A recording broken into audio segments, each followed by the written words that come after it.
neng Bali. Ini penting cing aluling Jawa, uling di Indonesia. Ale gawe di Bali ngoyo di Bali harus bareng lestarian seni budaya. Ceritanipun Mahabharata Ramayana. Ramayana liu, Mahabharata liu. Werkudara Bimasena. Kebayang Bimosena, Dusasena. Susena. Batrasena. Apa dah? Pepareng lawan sira Manggala Sena ngebet isena sing Majlana. Ngebet isen ora ciseno. Kang Sinono ya. Tuh yang di Bali tuh. Pepareng lawan sira Sri Pargiwa Pergiwati. Nah, ngaturaken sembah pangunjali.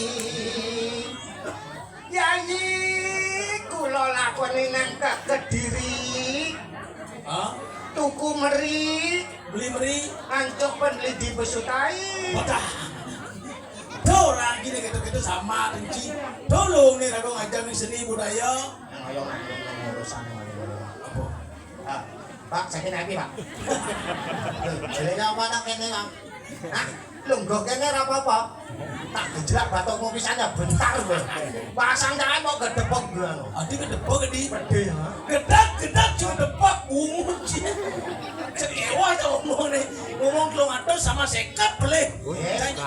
Tanya kenyal mending nyin cigen. Entreko, Mas. Nggih, sampun ya, Dek. Nggih, ijen lagi linggah nggih iki tukang tibot iki ra oke. Tukang tibot. Pasti paling malah ngalih tongosene. Si udah iya rumang. Aku mau yo rumang gede gitu. Daripada rago sing rumang kan yo. Yang penting kan pemalu nih rago ngedorong ayah ini yo beteko budaya beteko kan kangwang gitu naik. Kalau di Jawa kan ya Bu cerita Ramayana ya patuh, Mahabharata yang patuh, ya Dek.